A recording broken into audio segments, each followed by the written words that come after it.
Hello friends, welcome back to our YouTube channel medical and nurses hub. तो आज हम यहाँ पे डिस्कस करने वाले हैं सीरीज नंबर 8।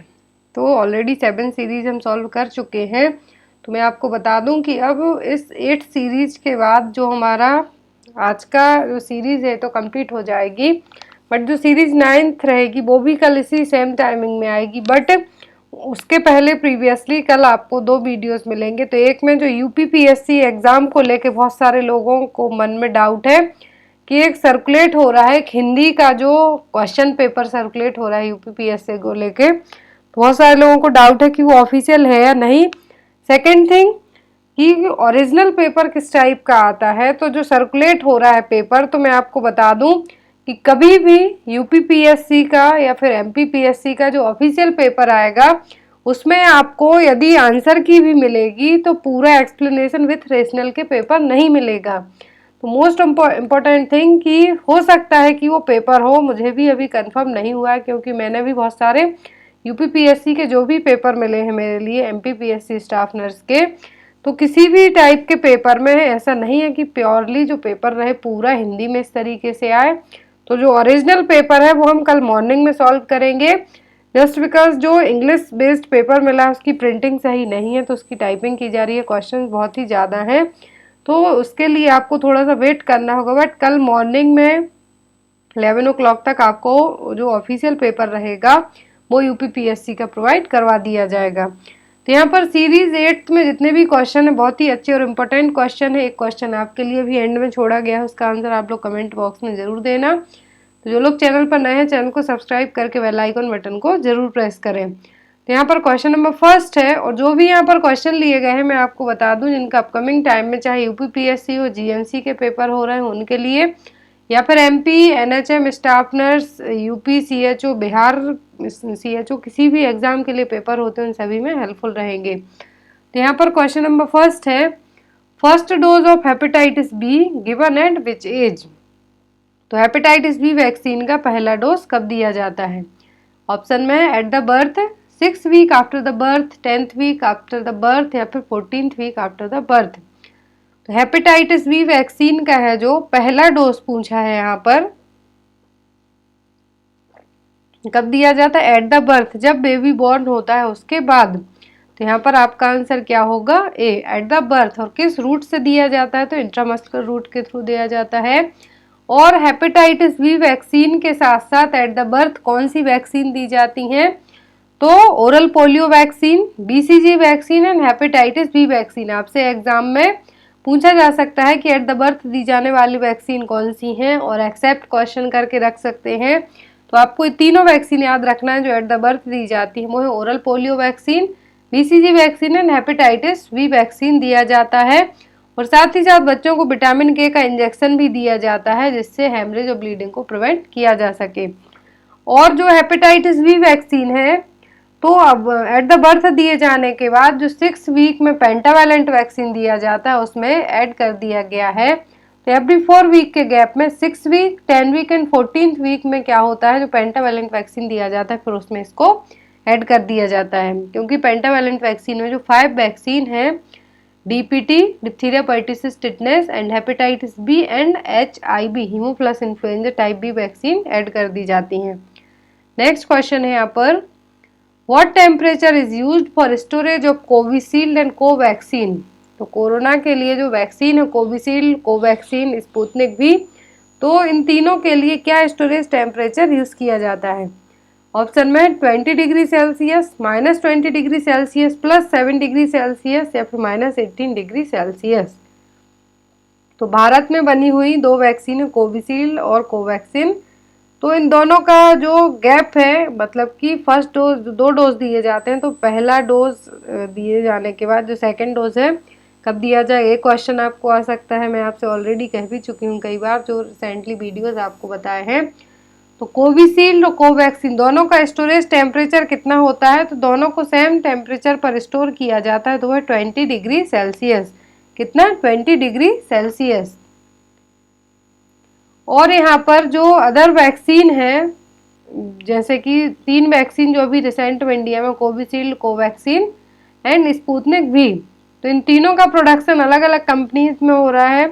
ऐसा नहीं कि एक सेम कंपनी में बन रही। तो यदि जीके में आपको क्वेश्चन आता है तो ये आ सकता है कि कोवैक्सीन कौन बना रहा है।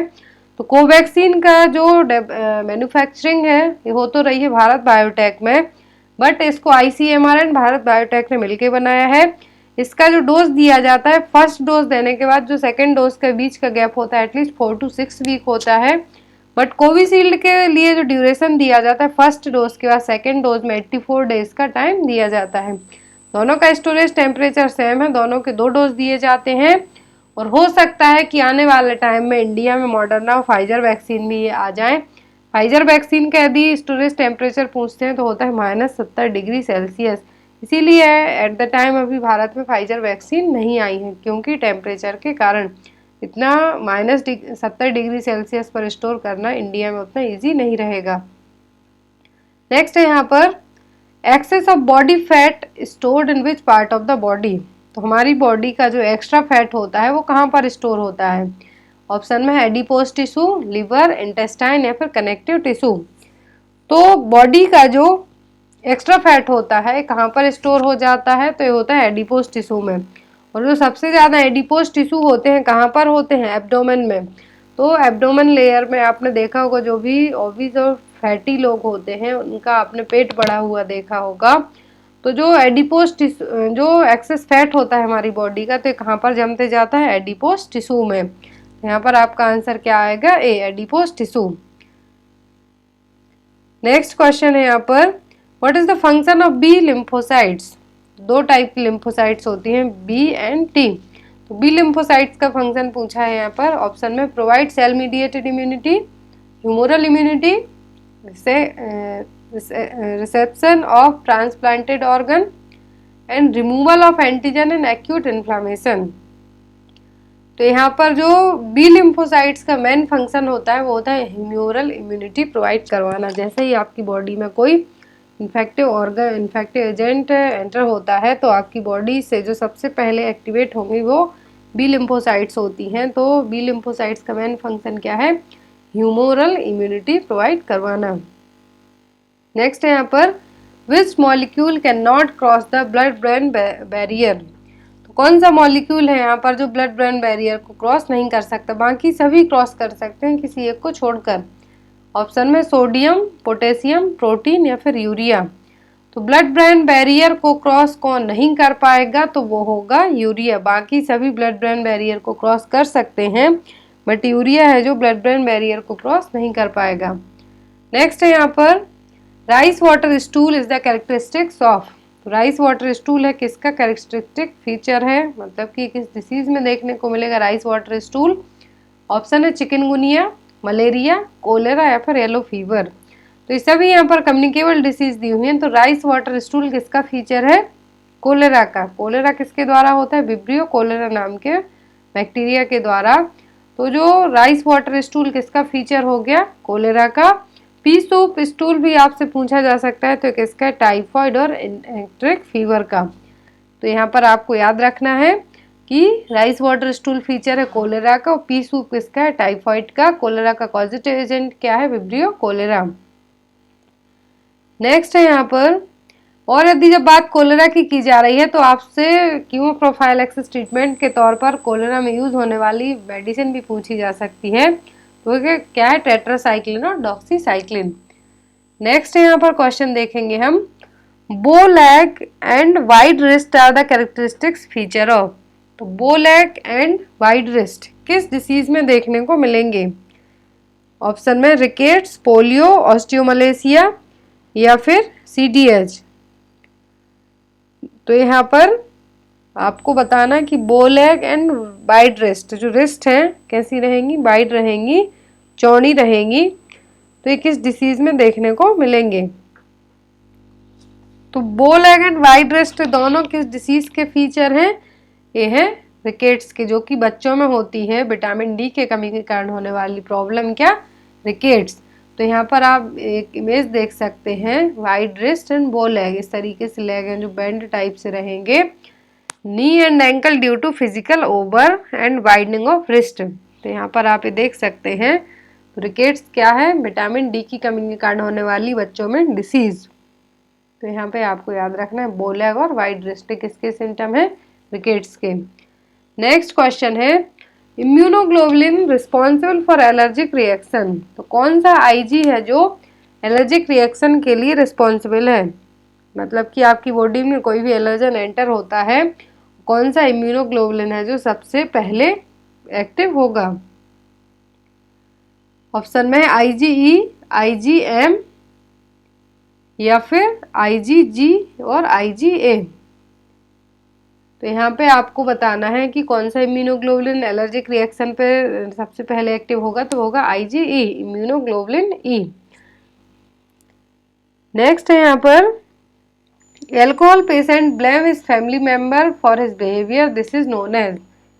यदि कोई पेशेंट है जो दारू पीता है, बहुत ज़्यादा शराब पीता है और अपनी शराब पीने को किसी दूसरे पे ब्लेम कर रहा है, कह रहा है कि मैं अपनी फैमिली के कारण, वाइफ के कारण या बच्चों के कारण शराब पीता हूँ, तो किस टाइप की मैकेनिज्म होगी। ऑप्शन में प्रोजेक्शन, डिनायल, सप्रेशन या फिर रिग्रेशन। तो जो पेशेंट है क्या कह रहा है, वो दूसरों पे अपना ब्लेम कर रहा है कि मैंने शराब पीने स्टार्ट किया है, पीता हूँ तो अपनी फैमिली के कारण या फिर किसी रिलेटिव के कारण कोई भी बहाना ले सकता है, किसी को भी ब्लेम कर सकता है। तो किस टाइप की मैकेनिज्म हो गई, प्रोजेक्शन। डिनाइल का मतलब वो होगा कि जब आप उस चीज़ को एक्सेप्ट ही नहीं करेंगे तुरंत, यदि आपको बताया जाए कि आपकी जॉब चली गई और आपने अच्छा काम किया तब भी जॉब चली गई, तब आप उस चीज़ को डिनाइल करेंगे, नहीं मानेंगे। और जो रिग्रेशन है, इसमें आपने यदि कोई काम किया है या फिर कुछ करते करते रह गए हैं तो आपको उस चीज़ का रिग्रेट हो रहा है, दुख हो रहा है, गिल्ट फील हो रहा है, तो वो क्या है, रिग्रेशन। नेक्स्ट क्वेश्चन है यहाँ पर इन BSE पोजीशन यूज्ड टू। तो ब्रेस्ट सेल्फ एग्जामिनेशन, BSE का फुल फॉर्म क्या है, ब्रेस्ट सेल्फ एग्जामिनेशन में कौन सी पोजीशन यूज की जाती है। ऑप्शन में one hand under the head, one hand close to the mid line of the body, sitting position with arm on the left, supine with arm on the chest. तो जो breast self examination है क्यों किया जाता है कि breast में किसी भी टाइप का कोई लम्प फॉर्मेशन तो नहीं हो रहा है, कोई बिनाइन ट्यूमर के लिए कोई लम्प का फॉर्मेशन तो नहीं हो रहा है, इसके लिए ब्रेस्ट सेल्फ एग्जामिनेशन किया जाता है। और जो पोजीशन यूज की जाती है वो क्या होती है, one hand under the head. आपका एक हाथ ब्रेस्ट पर, दूसरा हाथ है वो आपके हेड के नीचे होना चाहिए। तो BSE में कौन सी पोजीशन यूज की जाती है, one hand under the head. Next है यहाँ पर early symptom of myasthenia gravis. तो माइस्थेनिया ग्रेविस के जो अर्ली सिम्टम है वो क्या है। ऑप्शन में है ptosis, respiratory difficulty, weakness improving in the evening या फिर ट्रिमर। तो जो माइस्थेनिया ग्रेविस है इसका जो फर्स्ट और अर्ली साइन सिम्टम बताना है आपको, तो क्या है, माइस्थेनिया ग्रेविस क्या है, अब weakness and rapid fatigue of muscles under voluntary control. तो वॉलंटरी कंट्रोल के कारण आपकी मसल्स में बहुत ज़्यादा वीकनेस होगी, फटीग होगा, पेन होगा, तो ये कंडीशन क्या होगी, माइस्थेनिया ग्रेविस। और इसका जो अर्ली सिम्टम है क्या है, प्टोसिस, ड्रूलिंग ऑफ आईलिड्स, आपकी आंखें हैं जो कैसी रहेंगी, लटकी हुई सी, और उनमें से कंटिन्यूस वाटर भी आ सकता है। तो क्या होगा, फर्स्ट साइन क्या है इसका, प्टोसिस। नेक्स्ट है यहाँ पर following head injury which among the following is the alarming symptom. तो यदि किसी को हेड इंजरी होती है तो इनमें से अलार्मिंग सिम्टम या फिर डेंजरस साइन क्या होगा। ऑप्शन में टैकिपनिया, टैकिकार्डिया, रिएक्टिंग प्यूपल्स या फिर डिस्चार्ज फ्रॉम द ईयर। तो यहाँ पर आपको बताना है कि यदि किसी को हेड इंजरी हुई है तो कौन सा साइन है जो एज एन अलार्मिंग साइन के तौर पर यूज होगा। तो ऑप्शन में tachypnoea, that means abnormally rapid breathing, tachycardia that means more than 100 क्या हो रही है, पल्स रेट जा रही है, रिएक्टिंग प्यूपल्स या फिर डिस्चार्ज फ्रॉम द ईयर। तो अलार्मिंग सिम्टम तब होंगे जब आपको हेड इंजरी के बाद या तो नोज से ब्लीडिंग हो रही हो या फिर ईयर से ब्लीडिंग हो रही हो, कोई भी डिस्चार्ज आ रहा हो, पानी वाटर आ रहा हो, कुछ भी आ रहा हो, तो क्या हो जाएंगे सभी अलार्मिंग साइन। यदि कान से ब्लड आता है, कोई भी डिस्चार्ज होता है, तो रिस्क क्या हो सकता है, कोई स्पाइन में इंजरी ना हुई हो या फिर ब्रेन में कोई और अदर इंजरी ना हुई हो, क्योंकि जो नॉर्मल हेड इंजरी में ब्लड आपके हेड से ही आएगा। बट यदि अलार्मिंग साइन पूछते हैं तो डिस्चार्ज फ्रॉम द ईयर और नोज। नेक्स्ट है यहाँ पर human papilloma virus is responsible for which kind of cancer. तो एचपीवी वायरस है जो किस टाइप के कैंसर के लिए रिस्पॉन्सिबल होगा। ऑप्शन में cervical cancer, breast cancer, ovarian cancer या फिर यूट्राइन कैंसर। तो जो एचपीवी वायरस है, ह्यूमन पैपिलोमा वायरस है, किसके लिए रिस्पॉन्सिबल हो सकता है, सर्वाइकल कैंसर के लिए। सर्वाइकल कैंसर को डायग्नोस करने के लिए कौन सा टेस्ट किया जाता है, तो वो है पेप स्मीयर। और एचपीवी वायरस के कारण क्या हो सकता है, सर्वाइकल कैंसर। नेक्स्ट है यहाँ पर enzyme immediately that rise following in MI. तो मायोकार्डियल इन्फार्क्शन में सबसे पहले कौन सा एंजाइम है जो सबसे ज्यादा हाई होगा, होंगे हाई सभी, बट फर्स्टली और तुरंत ही कौन सा एंजाइम है जो हाई होगा। तो ऑप्शन में ट्रोपोनिन, सीकेएमबी, हीमोग्लोबिन या फिर मायोग्लोबिन। तो सबसे पहले पूछा इमीडिएटली क्या है जो मायोकार्डियल इन्फार्क्शन और हार्ट अटैक की कंडीशन में एक्टिव होगा, तो राइज होगा, उसका लेवल बढ़ेगा, तो होगा myoglobin. Then after troponin, CKMB, but firstly क्या बढ़ेगा, मायोग्लोबिन। नेक्स्ट यहाँ पर aspermia is the term use to describe. तो एस्पर्मिया के लिए कौन सा टर्म यूज किया जाता है। ऑप्शन में है absence of semen, absence of ovum, absence of RBC या फिर एब्सेंस ऑफ टीयर्स।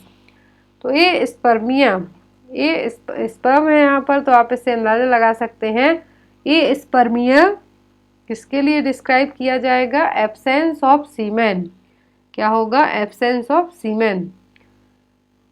नेक्स्ट है यहाँ पर baby born before how many weeks of gestation called the premature.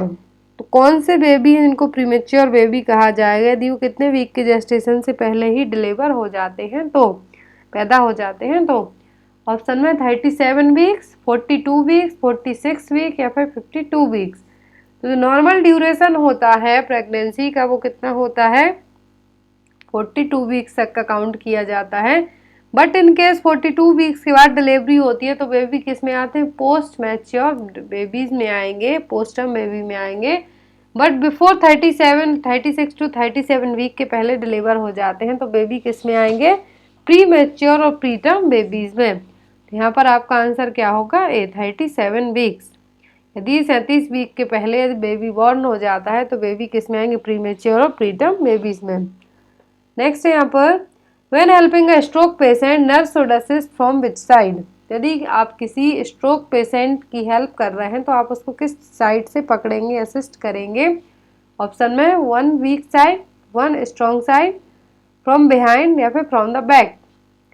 तो जब भी आप किसी स्ट्रोक पेशेंट की हेल्प करते हैं तो आप किस साइड से उसको हैंडल करने की कोशिश करेंगे, उसके वीक साइड से। जिस तरफ का हिस्सा उसका पैरालाइज्ड है या फिर वीक है तो आप उसको उसी टाइप से क्या करेंगे, हेल्प करेंगे, उसी तरफ से उठाने में उसकी हेल्प करेंगे, असिस्ट करेंगे उसको। कहाँ से, ऑन वीक साइड से। Next is following are the methods of induction of labour except. तो सभी क्या है, लेबर इंड्यूस करने की मेथड है। यदि इनकेस किसी के लेबर पेन है, नॉर्मल यूट्राइन कॉन्ट्रैक्शन नहीं हो रहा है जितने की ज़रूरत है, तो लेबर को इंड्यूस किया जाता है उस टाइम पर, या फिर कॉन्ट्रैक्शन प्रॉपर लाने के लिए भी मेडिसिन दी जाती है, इंड्यूस करने के लिए मेडिसिन दी जाती है। तो इंडक्शन ऑफ लेबर के लिए सभी मेथड यूज़ की जाएंगी किसी एक को छोड़कर। ऑप्शन में है ऑक्सीटोसिन, प्रोस्टाग्लैंडिन या फिर मिथार्जिन और आर्टिफिशियल रप्चर ऑफ मेम्ब्रेन। तो आर्टिफिशियल रप्चर ऑफ मेम्ब्रेन किया जाता है लेबर को इंड्यूस करने के लिए, ऑक्सीटोसिन दिया जाता है ताकि प्रॉपर कॉन्ट्रैक्शन आए, यूट्राइन कॉन्ट्रैक्शन, एंड प्रोस्टाग्लैंडिन भी दिया जाता है। मिथार्जिन है जो मिथार्जिन को नहीं दिया जाता, क्यों, क्योंकि ये क्या करता है, जो ऑक्सीटोसिन है, प्रोस्टाग्लैंडिन और आर्टिफिशियल रप्चर ऑफ मेम्ब्रेन से क्या होगा, लेबर इंड्यूस होगा, यूट्राइन कॉन्ट्रैक्शन अच्छे आएंगे। बट मिथार्जिन क्या करेगा, यूट्राइन जो मसल्स है उनको स्पाज्म करेगा, सिकोड़ने की कोशिश करेगा, जिससे कॉन्ट्रैक्शन अच्छे नहीं आएंगे। तो इसके अपोजिट काम करेगा, इंड्यूस करना है हमें लेबर, सर्विक्स को डायलेट करवाना है, यूट्राइन कॉन्ट्रैक्शन प्रॉपर लाना है, तो वो काम ऑक्सीटोसिन, प्रोस्टाग्लैंडिन और आर्टिफिशियल रप्चर ऑफ मेम्ब्रेन से हो सकता है। जो नहीं काम करेगा यहाँ पर वो होगा मिथार्जिन, क्योंकि इसके अपोजिट काम करेगा। नेक्स्ट है यहाँ पर if the maternal alpha fetoprotein level is 20 ng per ml which among the following condition में present। तो यदि मदर का अल्फा फीटोप्रोटीन लेवल 28 mg/ml है, तो उस बच्चे को क्या कंडीशन होने के चांसेस हो सकते हैं? ऑप्शन में मेनिंगोमायोसिल, मेनिंगोसिल, बोथ ए एंड बी, या फिर डाउन सिंड्रोम। तो फर्स्ट ऑफ थिंग कि आपको पता होना चाहिए कि जो नॉर्मल अल्फा फीटोप्रोटीन का लेवल है मैटरनल में कितना होता है, ब्लड सीरम में कितना होता है, तो वो होता है टोटल 38 से 45 mg/ml। कितना? 38 से 45 mg/ml। तो हमने एक क्वेश्चन हमेशा एक ही पढ़ा है कि अल्फा फीटोप्रोटीन लेवल ज़्यादा हो जाता है तो क्या होगा, तो होता है न्यूरल ट्यूब डिफेक्ट। तो न्यूरल ट्यूब डिफेक्ट के अलग अलग टाइप होते हैं, मेनिंगोमायोसिल, मेनिंगोसिल एंड ओसीटी। तो यहाँ पर आपको पता होना चाहिए कि अल्फा फीटोप्रोटीन लेवल यदि कम हो तो डाउन सिंड्रोम हो सकता है। तो यहाँ पर दो आपके ऑप्शन बनते हैं। यदि नॉर्मल रेंज पता है कि 38 से रहता है, मदर के सीरम ब्लड सीरम में रहेगा अल्फा फीटोप्रोटीन, बट कम और ज़्यादा आपको जो भी एनोमलीज होती हैं, बर्थ एनोमलीज, उनको आप फाइंड आउट कर सकते हैं। इसीलिए अल्फा फीटोप्रोटीन लेवल 38 से 45 mg/ml है। यदि ये बढ़ता है तो न्यूरल ट्यूब डिफेक्ट होगा, घटेगा तो डाउन सिंड्रोम और क्लीनीफेल्टर सिंड्रोम, और मोस्टली जो क्रोमोसोमल एबनॉर्मेलिटी है वो हो सकती हैं। तो इन दोनों केस में आप याद रखें, यदि बढ़ता है तो न्यूरल ट्यूब डिफेक्ट, घटता है तो क्रोमोसोमल एबनॉर्मेलिटी जैसे कि डाउन सिंड्रोम और क्लीनीफेल्टर सिंड्रोम की समस्या हो सकती है बेबी को। Next is axillary tail Montgomery tubercles are occur during time of pregnancy because of the change in which part of the body। तो Montgomery tubercle हैं जो प्रेगनेंसी में देखने को मिलते हैं, तो ये कहाँ पर होते हैं?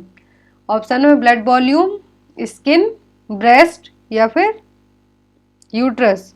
जो Montgomery tubercle साइन होते हैं कहाँ प्रेगनेंसी में, कहाँ पर बॉडी के किस पार्ट में देखने को मिलते हैं? तो ये देखने को मिलते हैं ब्रेस्ट में, क्योंकि सेबेसियस ग्लैंड एक्टिव हो जाती है, इसके कारण वहाँ पर छोटे छोटे 15 से 20 छोटे लोब्यूल टाइप से देखने को मिलेंगे, तो क्या कहलाते हैं? Montgomery tubercles। और यहाँ पर यदि आपको कोलाज्मा मेलाज्मा आता है तो वो कहाँ पर देखने को मिलते हैं? Forehead, nose, cheeks and chin. और यदि आपसे जो अदर साइन पूछे जाते हैं, जैसे कि स्ट्रेच मार्क्स पूछे जा सकते हैं आपको, जिसको हम स्टेरिया ग्रेविडेरम के नाम से भी जानते हैं, तो ये आपको बेसिकली साइन याद रखना है। नेक्स्ट है यहाँ पर missed abortion is also known as. तो मिस्ड अबॉर्शन का दूसरा नाम क्या है? ऑप्शन में septic abortion, silent miscarriage, inevitable abortion, या फिर कंप्लीट अबॉर्शन। मिस्ड अबॉर्शन के लिए जो दूसरा नाम यूज किया गया है वो है साइलेंट मिसकैरेज, क्योंकि मिस्ड अबॉर्शन में क्या होता है कि डेड फीटस है, इवन वो यूट्रस में ही रह जाएगा, उस टाइम पता भी नहीं चलेगा। तो इस कंडीशन को क्या कहा जाता है? साइलेंट मिसकैरेज और साइलेंट अबॉर्शन। यहाँ पर ये देखिए, अबॉर्शन जनरली 2 टाइप के होते हैं, स्पॉन्टेनियस और दूसरे इंड्यूस, जो आप या तो थेराप्यूटिक डॉक्टर की एडवाइस से करवाए जा सकते हैं, या फिर क्रिमिनल, जो आप कभी कभी ऐसे केस में अबॉर्शन करवाया जाता है कि डॉक्टर एडवाइस करेगा, बट कभी कभी क्रिमिनल तरीके से भी, ज़बरदस्ती भी, फोर्सफुली भी करवाए जा सकते हैं, तो क्रिमिनल में आ जाते हैं। तो स्पॉन्टेनियस में अलग अलग टाइप होते हैं, थ्रेटेंड, मिस्ड, इनवाइटेबल। इनवाइटेबल को कंप्लीट, इनकम्प्लीट भी आ जाते हैं, हैबिचुअल भी आ जाते हैं। तो अलग अलग टाइप होते हैं अबॉर्शन के, बट मेनली 2 टाइप होते हैं, spontaneous and induced abortion. Next है यहाँ पर what is the appropriate weight of the placenta to the baby at term. तो यहाँ पर प्रोपोर्शनेट पूछा है कि प्लेसेंटा का वेट है जो बेबी के वेट से किस टर्म में सही रहेगा, 1/2, 1/8, 1/6, या फिर 1/10। तो हमने पढ़ा है कि जो एट टर्म प्रेगनेंसी में प्लेसेंटा का वेट बेबी के वेट से कितना होता है? 1/6। तो यहाँ पर सेम है, कितना होगा? 1/6। नेक्स्ट है यहाँ पर type of pelvis in which the feature are heart shaped, brim, narrow fore pelvis and sciatic notch with prominent ischial spine, suprapubic angle is 90 degree, less than 90 degree. तो यहाँ पर हार्ट शेप किस type की pelvis का brim है जो कैसा heart shape है, fore pelvis and sciatic notch कैसी है? प्रोमिनेंट है स्चियल स्पाइन तक, और सुप्राप्यूबिक एंगल कितना है? Less than 90 degree. ऑप्शन में गायनेकॉइड, एंड्रॉइड, एंथ्रोपॉइड, या फिर प्लेटिपॉइड। तो जो यहाँ पर पेल्विस का डिस्क्रिप्शन बताया गया है, किस टाइप की पेल्विस है, होती है मेन में पाई जाने वाली पेल्विस, और जो मोस्ट फेवरेबल पेल्विस होती है नॉर्मल डिलीवरी के लिए वो होती है गायनेकॉइड। तो यहाँ पर एक इस टाइप की पेल्विस है एंड्रॉइड पेल्विस। देखिए यहाँ पर राउंडेड होती है गायनेकॉइड होगी, एंथ्रोपॉइड होती है ओवल शेप, एंड्रॉइड होती है ट्रायंगुलर और हार्ट शेप, एंड प्लेटिप्लॉइड कैसी होती है, ओवल शेप। इनकी जो इनलेट है इस तरीके से होगी। नेक्स्ट है यहाँ पर a nurse is caring for a patient with swine flu, which medicine is the best to treat the swine flu patient. यदि एक नर्स किसी स्वाइन फ्लू के पेशेंट को ट्रीट कर रही है तो कौन सी मेडिसिन है जो बेस्ट और जो मेन मेडिसिन होगी स्वाइन फ्लू पेशेंट को ट्रीट करने के लिए। ऑप्शन में एसाइक्लोविर, ओसेल्टामविर, एडिवोविर या फिर रेमडेसिविर। तो जो मोस्ट कॉमनली जो स्वाइन फ्लू के ट्रीटमेंट के लिए ड्रग यूज़ की जाती है, ड्रग ऑफ चॉइस है, वो क्या है, ओसेल्टामविर या फिर टेमीफ्लू। क्या है, ओसेल्टामविर या फिर टेमीफ्लू। नेक्स्ट है यहाँ पर अ pregnant women should visit the antenatal clinic twice a month in which of the following month. यदि कोई प्रेग्नेंट वुमेन एंटीनेटल क्लिनिक पर 1 महीने में 2 बार विजिट करती है तो किस महीने में करेगी। ऑप्शन में 9 मंथ, 8 मंथ, 7 मंथ या फिर 5 मंथ। तो एंटीनेटल क्लिनिक पर यदि कोई प्रेग्नेंट वुमेन 1 महीने में 2 बार जाती है, एवरी 2 वीक जाती है, तो कौन से महीने में जाएगी, 8वें महीने में। तो यहाँ पर आपका आंसर क्या होगा, बी, 8 मंथ। तो स्टार्टिंग में एवरी वन मंथ में एक बार जाएगी, 28 डेज में एक बार जाएगी 4 वीक में, बट इन 8 मंथ में जब 8वां महीना चलेगा तो एवरी 15 डेज में जाएगी, वीक जो 2 वीक है उसमें एक बार जाएगी, और जब 9 मंथ चलेगा तो एवरी वीक जाएगी। नेक्स्ट क्वेश्चन आप लोगों के लिए, इसका आंसर आप लोग कमेंट बॉक्स में देना। Recommended dose of vitamin A supplements to be administered orally once in every 6 month for 3 year old child. Question है यहाँ पर विटामिन ए सप्लीमेंट का कितना डोज है जो ओरल दिया जाएगा 3 साल के बच्चे को, जो कि हर 6 महीने में दिया जाना है, तो कितना डोज दिया जाएगा। ऑप्शन में 10,000 आयु, 50,000 आयु, 1 लाख आयु या फिर 2 लाख आयु। इसका आंसर कमेंट बॉक्स में देना। Guys thank you for watching us, bye bye, good night.